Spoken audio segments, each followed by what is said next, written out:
Bienvenidos a La Hora del Museo, el podcast del Museo Histórico Nacional.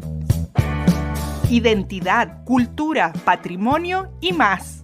Soy Rocío Muñoz y te invito a un encuentro diario con la historia y sus protagonistas.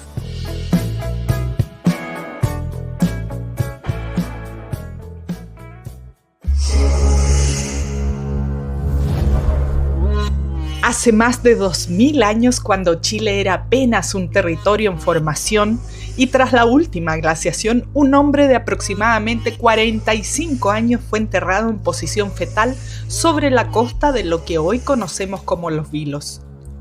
Su cuerpo fue cubierto con conchas y arenas. Este es el individuo conocido como el hombre de los Vilos. Representa el esqueleto humano más antiguo de Chile y uno de los más completos de Sudamérica. Descubierto en 2012 en el sitio arqueológico Los Rieles, sus restos han revolucionado nuestra comprensión sobre el poblamiento temprano de América. Los análisis científicos revelaron que su dieta estaba basada en recursos marinos como moluscos, peces y lobos de mar. Sus dientes muestran un desgaste intenso, compatible no solo con el consumo de alimentos duros, sino también con el uso de la dentadura como herramienta para trabajar cuero y fibras vegetales. Pero quizás lo más sorprendente es su conexión genética con el niño de Anzick, hallado en Montana, Estados Unidos, 900 años más antiguo y perteneciente a la cultura Clovis de cazadores terrestres.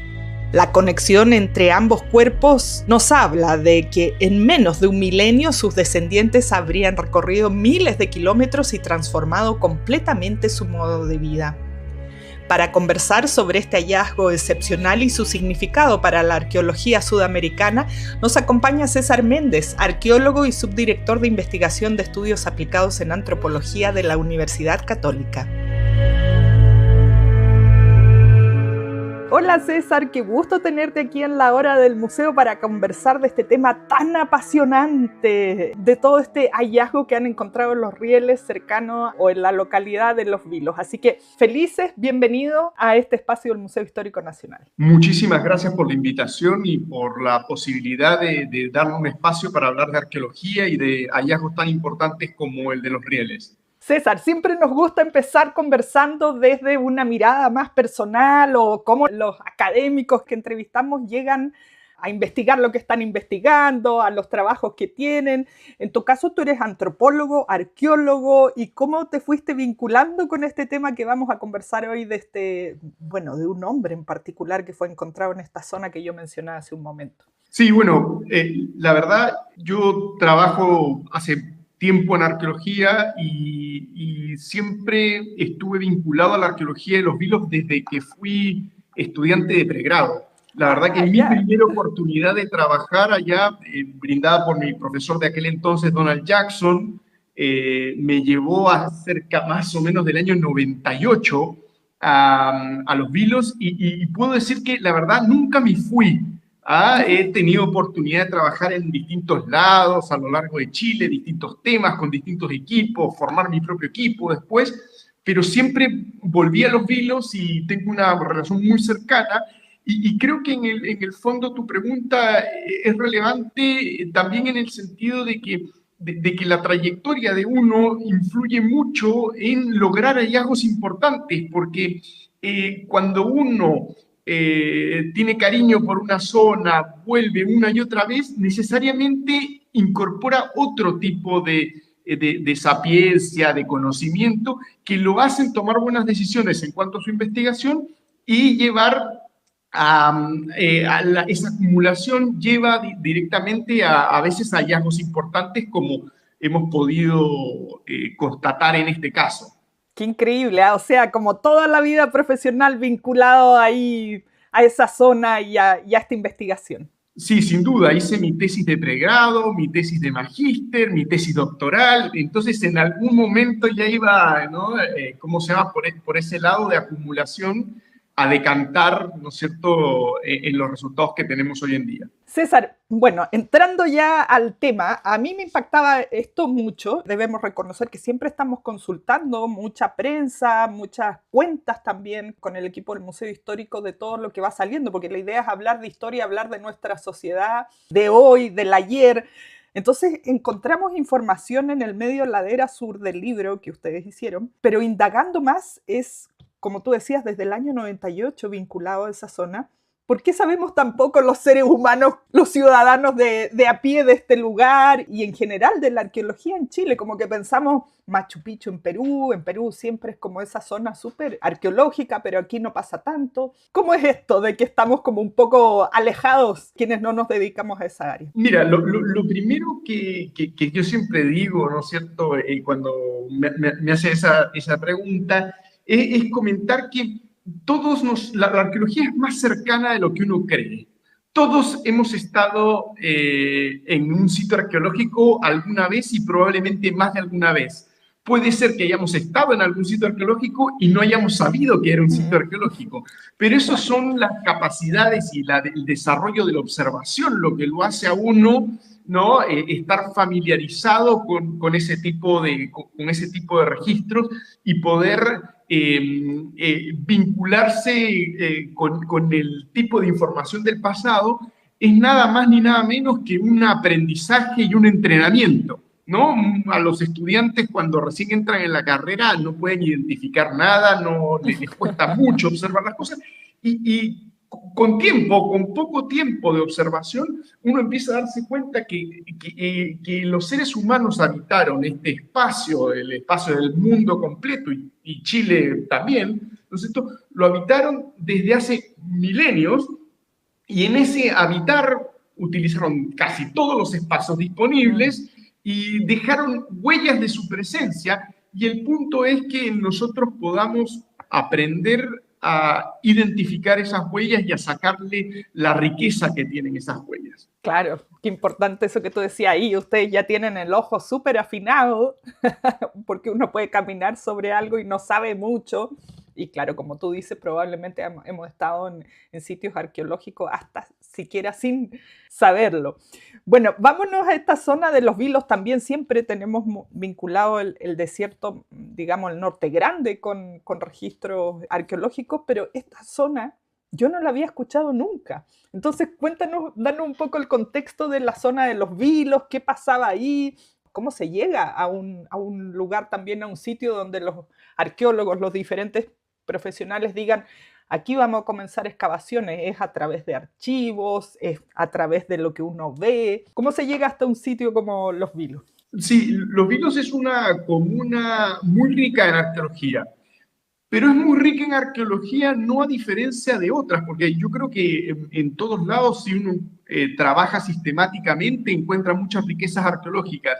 Pero es precisamente eso que te digo, el hecho que haya habido una investigación continua, más o menos desde la década del 90, en la zona, ha hecho que se acumulara una gran cantidad de información y que podamos escudriñar el pasado en sus distintas facetas importantes. Entonces, cuando yo hablo de cuál es esa riqueza de los Vilos, bueno, sabemos que los Vilos, antes de la llegada de los seres humanos, había megafauna, por ejemplo. Habían gonfoterios, habían caballos, habían camélidos antiguos.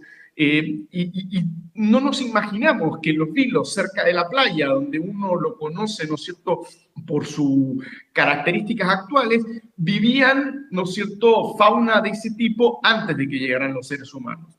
Y más o menos hace 13.000 años atrás llegan los primeros grupos humanos a colonizar esta zona, y es una de las zonas en donde tenemos registro en Chile que se habitó continuamente, nunca fue abandonada por los seres humanos. Y esa es una característica muy particular. Fue una zona en donde, o es una zona en donde tenemos 13.000 años de historia contada continuamente, ¿no es cierto?, al detalle, y eso es fruto de que la investigación desde que se inicia, ¿no es cierto?, de forma continua en los años, principios de los años 90, no ha cesado hasta la actualidad.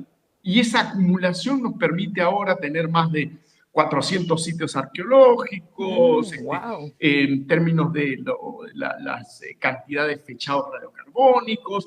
Uno podría hablar de la cantidad de tesis de estudiantes que se han titulado con temas de los Vilos, la cantidad de sitios que excavamos, etc. Hay un montón de información que acumula y que hace de esa riqueza sea tal. Me he quedado impresionada con estos datos que nos das, 13.000 años. Aquí para hacer una comparación, porque tenemos en mente Monteverde en Puerto Montt como la zona más antigua. ¿Esto sería más antiguo? ¿Está a la par? No, no, no. Lo que se indica en este caso son registros más recientes, ¿no? Ya. Y en particular el registro del hombre de los vilos no es el registro más antiguo de los vilos, ¿no? En los vilos hay algunos sitios Ah, arqueológicos que son más antiguos que este hombre de los vilos.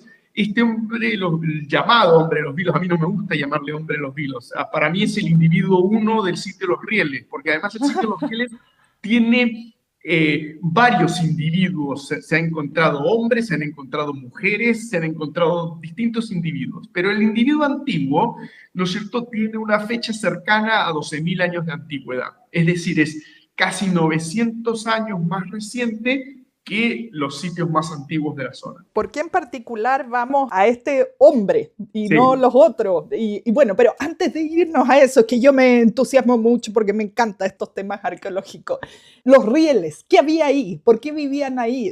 ¿Había alguna especie de pueblo, villa, ciudad? No, esta gente hace 12.000 años atrás eran cazadores-recolectores, Ya. se movían mucho por el territorio, moviéndose por distintas locaciones, ¿no es cierto? Generalmente utilizaban hay muchas bahías y puntillas costeras en los vilos, y estos eran son y eran en ese momento los lugares con mayor proximidad y cercanía a recursos importantes para la Claro. vida. Los lobos marinos, los moluscos para marisquear, pescados, etc. Y como era gente muy móvil, que se trasladaba, ¿no es cierto?, sus casas livianas, ¿no es cierto?, de un lugar a otro, esta gente eligió estas puntillas costeras para asentarse a lo largo del año. Y los rieles en particular es la desembocadura de Quereo, es una bahía, ¿no es cierto?, reparada, en donde pudimos, hacia el año 2008, encontrar, ¿no es cierto?, a través de unas excavaciones que se llevaron a cabo, registrar estos restos de un ser humano que estaba, sus restos bioantropológicos, lo que decimos, es decir, sus huesos, ¿no es cierto?, Ujú. representados, porque sabemos que hay otros sitios arqueológicos en donde queda testimonio de lo que comía la gente, las herramientas de la gente, pero en el caso de los rieles es un testimonio de los huesos del individuo mismo. Wow. Yo me miraba las imágenes y me preguntaba cómo los huesos pueden sobrevivir 12.000 años. O no suele pasar y ahí por alguna razón se mantuvieron. Sí, esa es la gracia de los rieles, la verdad. Yo diría que no es el sitio más antiguo, no es el sitio más completo, no es el sitio que tiene más abundante, pero tiene una cosa que no se ha podido encontrar en Sudamérica en ninguna parte, que es un individuo humano casi completo en términos de sus huesos y en su posición anatómica, o sea, está reflejando la posición en la que sus deudos lo dejaron al momento de enterrarlo, ¿no es cierto?, a este hombre que tenía 40 o 45 años al momento de su muerte. Es decir, es un testimonio de un rito mortuorio del pasado.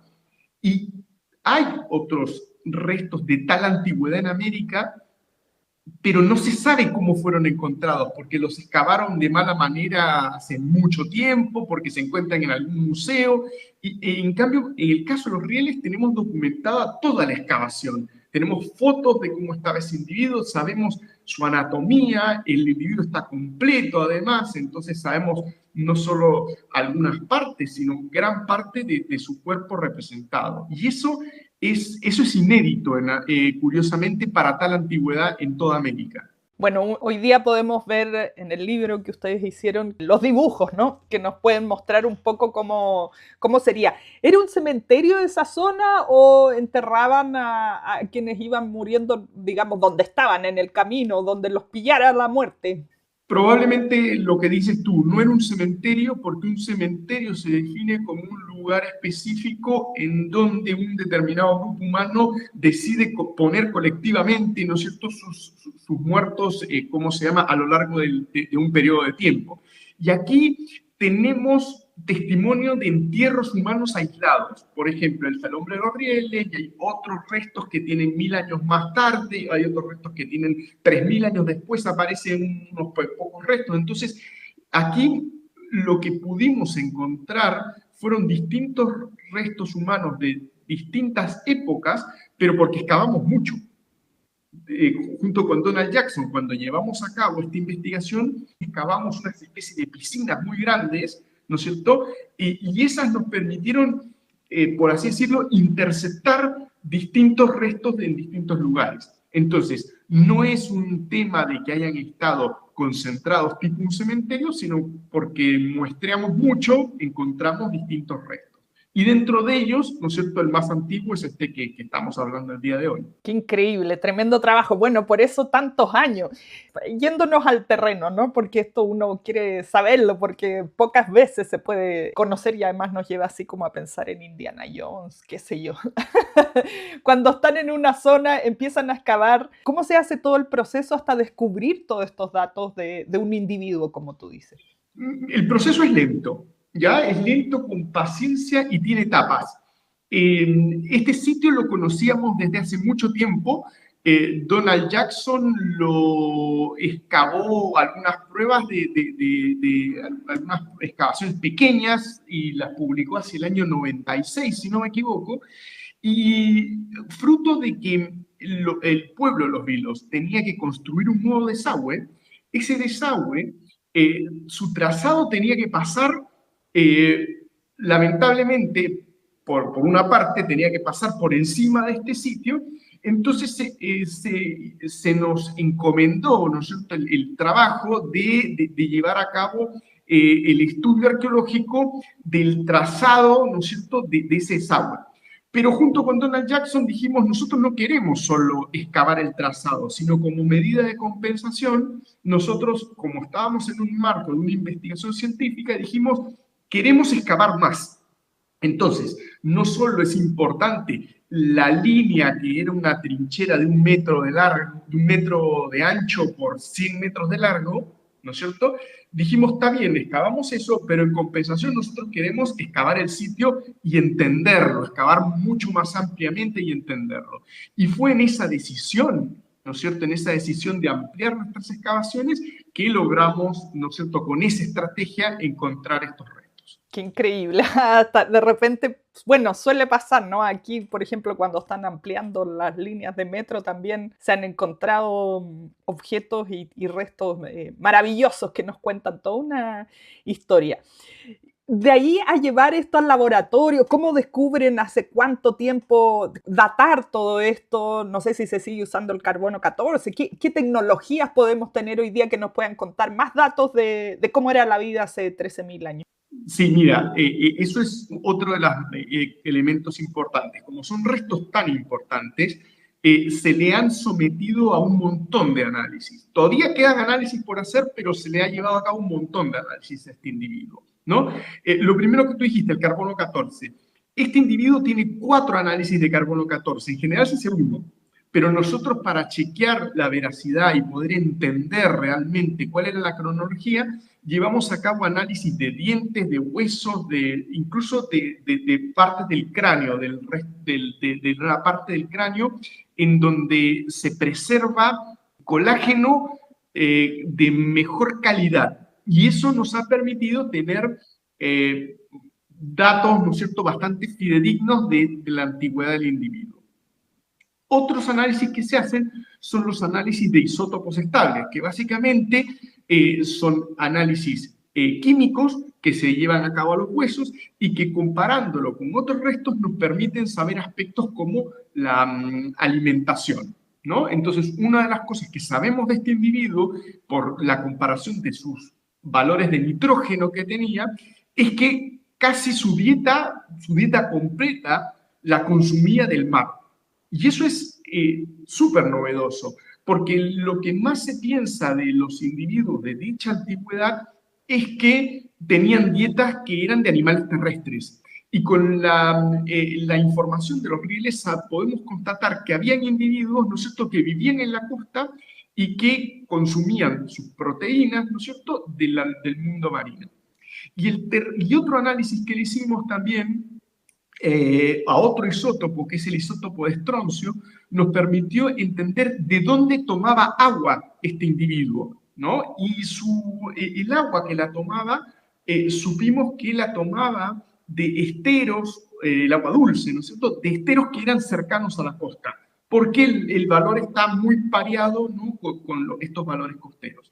Entonces, con todo ese conjunto, ¿no es cierto?, de análisis, nosotros podemos articular, ¿no es cierto?, no solo la antigüedad de este individuo, sino cómo era su dieta y en qué ambiente vivía, porque si el agua que tomaba era de la costa, comía peces, moluscos y probablemente lobos marinos, y además murió frente al mar, sabemos que es un individuo que gran parte de su vida la pasó, ¿no es cierto?, en estos ambientes costeros. Y si sabemos que un individuo pasó su vida en ambientes costeros, podemos imaginar que la de toda su familia y su familia extensa era en este ambiente, porque no es fácil que un individuo viva solo en un lugar y que aprenda solo a pescar, sino que tiene que haber es representante de un grupo. Entonces, eso es muy importante en términos de las conclusiones a las que nos permiten llegar, ¿no es cierto?, estos datos. ¿Hay algo más que nos pueda contar el lugar donde estaba enterrado? No sé si se enterraba con objetos, con ropa, como algo de la ritualidad de ese momento, y también, por otro lado, información del clima de esa época, que es algo que hoy nos interesa mucho saber por este eterno diálogo o discusión sobre si estamos en crisis climática, en cambio climático, un poco conocer eso también, cómo era para esa fecha, para entonces. Sí. Parto por la segunda pregunta y después podemos ir a la primera. Esta persona vivió en un crisis, en un cambio climático, probablemente. Los cambios climáticos son más frecuentes de lo que uno cree. Los seres humanos hemos vivido cambios climáticos a la altura, casi tan fuertes y más fuertes que el que estamos viviendo ahora, ¿no? Y los seres humanos hemos demostrado bastante resiliencia y tecnología, desarrollo de tecnología, incluso en aquella antigüedad, para saber lidiar con estos cambios. Y probablemente los cambios, el hombre de los vilos, el llamado hombre de los vilos, vivió la última etapa del posglacial, o sea, la etapa del cambio entre la era de las glaciaciones y el Holoceno. Entonces, los cambios que vivió fueron: el mar, el nivel del mar estaba cambiando, la temperatura, la humedad, vivió en un proceso en donde estaba cambiándose de un ambiente muy húmedo a un ambiente más cálido y seco. Ahora, la pregunta que cabe hacerse es si en la experiencia humana esos cambios le afectaron o no. Porque lo más probable es que en una experiencia corta haya vivido un par de eventos, pero no le hayan afectado como nos afectan a nosotros. ¿Y por qué nos afectan a nosotros? Porque nosotros somos sedentarios, porque tenemos propiedad, porque nos preocupa nuestra casa. A él y a su familia probablemente no le preocupaba tanto dónde poner su casa, porque la casa la cambiaba cada 3 días, cada 4 días. Entonces, esa sapiencia de los cazadores-recolectores, que eran más móviles, que tenían menos propiedad, o que la propiedad que tenían la llevaban consigo, hace que el que nada tiene, nada teme, ¿no? Claro. Entonces, probablemente esa forma de vincularse con el medio ambiente los hacía más aptos para adecuarse a cambios tan vertiginosos como pudieron haber estado viviendo. Claro, más flexible, una forma de vida más flexible. Bueno, y lo primero que te preguntaba, si encontraron algo respecto a la ritualidad en torno, no sé, a la muerte. Siempre pensamos a las personas del pasado en torno mucho a los ritos, mucho más de lo que hoy lo hacemos. Sí, la verdad que los tipos de entierros de esa época son tipos de entierros con poca ajuar, por así decirlo, ¿no es cierto? Entonces, hay pocos objetos materiales asociados a estos individuos. Sin embargo, en los rieles había una curiosa pieza que se encontró a metros, ¿no es cierto?, del individuo. No se encontró pegadita al individuo, pero se encontró un par de metros del individuo, y nos parece que por la posición en la que estaba, era parte del entierro y después se fue moviendo, porque las cosas no todas aparecen en arqueología en el lugar en donde fueron originalmente depositadas, pero nosotros creemos que pertenece al entierro y que es una punta, una gran punta de proyectil, pero estaba muy mal tallada. Muy mal tallada. No era una pieza, incluso era una materia prima que no era la mejor. Y era una pieza que a nosotros nos daba la impresión que nunca fue utilizada como tal. No era la punta de proyectil hecha como para cazar, sino nos dio la impresión que fue una punta de proyectil hecha en el acto, como para regalarle una punta de proyectil. Y lo hicieron con la piedra que tenían a mano. Pero lo curioso es que tiene un detalle que está a los bordes, está completamente aserrada, como si tuviera un cuchillo de sierra, ¿no? Tanto al borde derecho como al izquierdo. Y ese detalle no es común en las piezas. Da la impresión que le hicieron un detalle de decoración a esta pieza, que no estaba tan bien tallada, pero le hicieron mucho detalle en su decoración. Entonces, el hecho de que nos pareciera que no fue utilizada junto con ese énfasis, ¿no es cierto?, en tallarle este detalle, nos da la impresión que era una especie de regalo mortuorio para este individuo y que se hizo en el momento. Qué interesante. ¿Y se sabe por qué habrá muerto? ¿Es posible después de tantos años rastrear eso? La respuesta, la verdad es que no. Nosotros con los conocimientos que tenemos no sabemos de qué murió. No hay ningún traumatismo que muestre que sea la razón por la que murió, pero te puedo decir de qué no murió.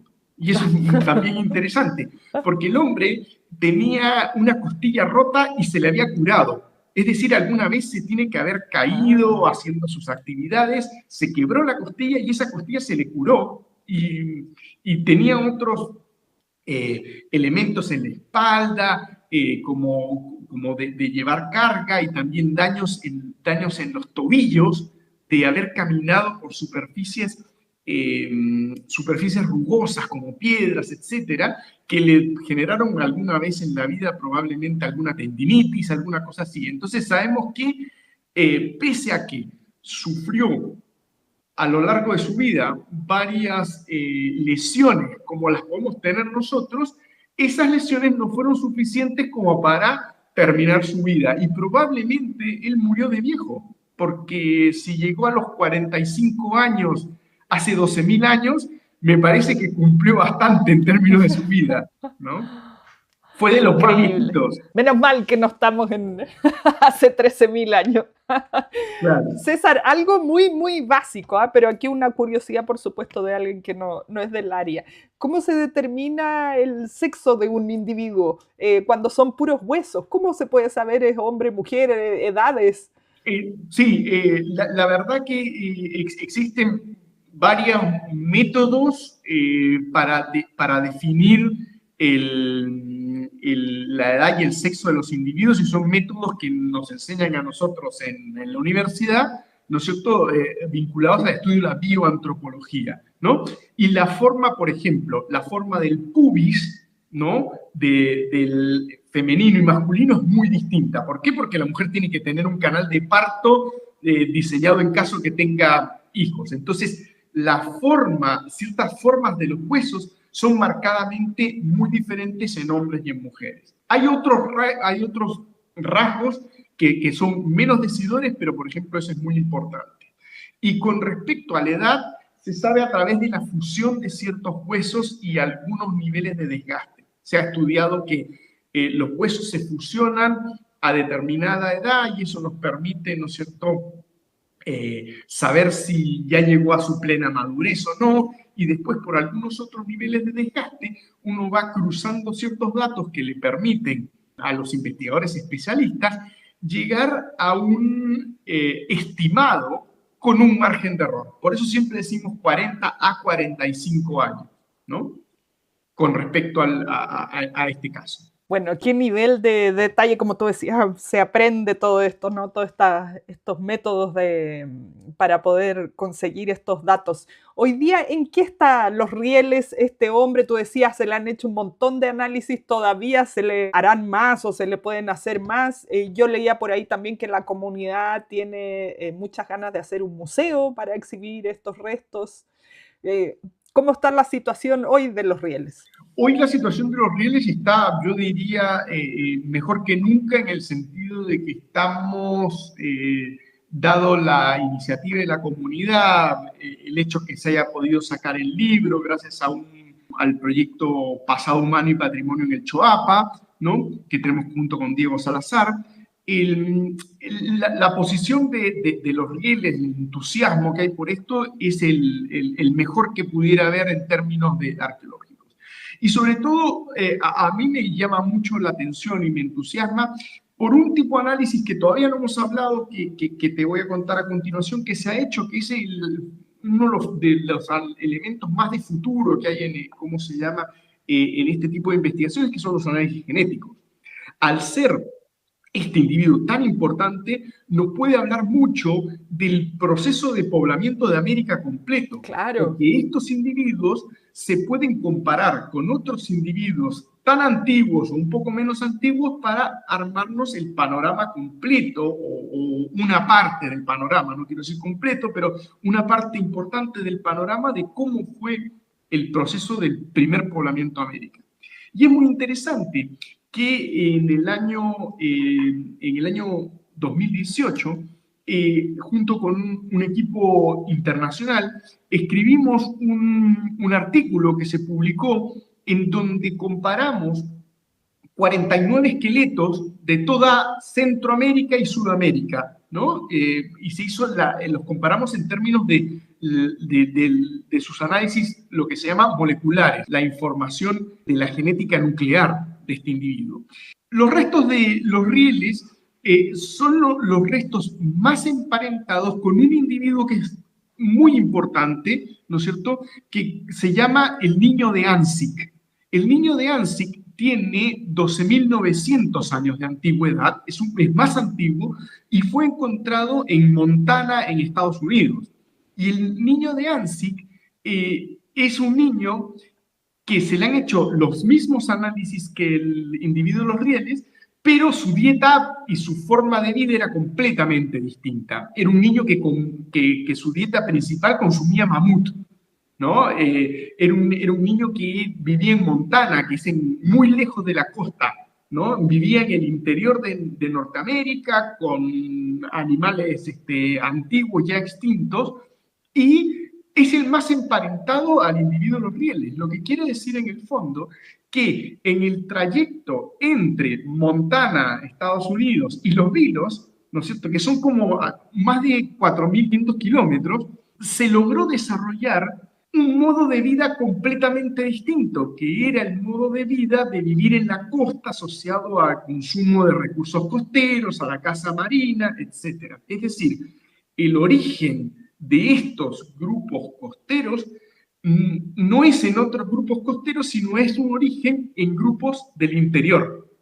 Y en ese trayecto entre el centro de Norteamérica hasta la costa en Chile, en ese proceso se desarrolló, ¿no?, este acercamiento hacia el mundo costero, hacia los recursos del mar. Qué increíble que se pueda emparentar. No sé en qué términos uno se puede decir eso, ¿no? Así como que serían primos, bueno, están separados por cientos de años, parece también, ¿no? Sí, por cerca de 900 años al menos. Están separados, son muchas generaciones y da mucho tiempo y espacio para que se encuentre, para llenar, ¿no es cierto?, ese vacío.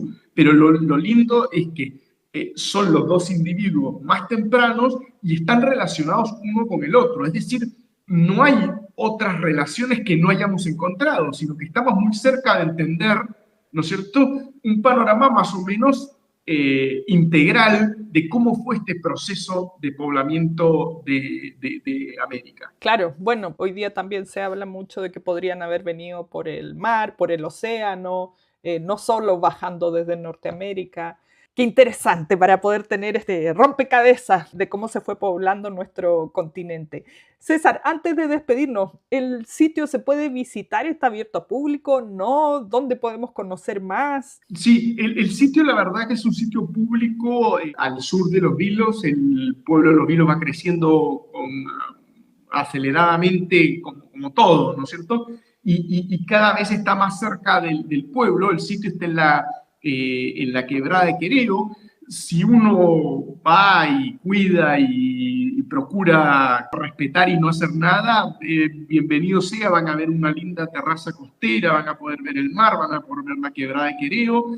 Y la verdad que más importante que probablemente visitar el lugar mismo, que uno no lo va a entender porque en este momento está tapado, las excavaciones están cerradas, están protegidas. Lo interesante es que el pueblo de Los Vilos quiere prepararse para poder brindar de la mejor manera la información a la gente, tanto local como visitantes, respecto a estos hallazgos y ojalá otros, ¿no? Entonces, lo importante creo que es considerar que se va a hacer una sala de exhibición, ¿no es cierto?, en donde esta se va a inaugurar pronto, en donde se ha llevado a cabo con mucho cuidado aspectos, ¿no es cierto?, del trabajo interpretativo. Hay réplicas, hay información, infografía, que puede acercar a las personas de forma mucho más adecuada a qué significa la importancia de este pasado, ¿no es cierto?, y familiarizarnos con lo que hubo hace 12.000 años atrás. Qué buena noticia esto que nos dice. Esperamos entonces ese lugar para ir a visitarlo. César, se ha pasado súper rápido el tiempo, hemos aprendido mucho, así que gracias por esta increíble conversación y por contarnos todo este increíble hallazgo, estos estudios y todo sobre este hombre de los rieles. No, muchísimas gracias a ti, Rocío, y a todos los auditores por el interés, ¿no es cierto?, en estos temas y estos espacios que la verdad que son muy necesarios para comunicar, difundir y divulgar la ciencia. Así que muchas gracias a ustedes. Esto fue La Hora del Museo, un encuentro cotidiano con nuestra historia, el podcast del Museo Histórico Nacional.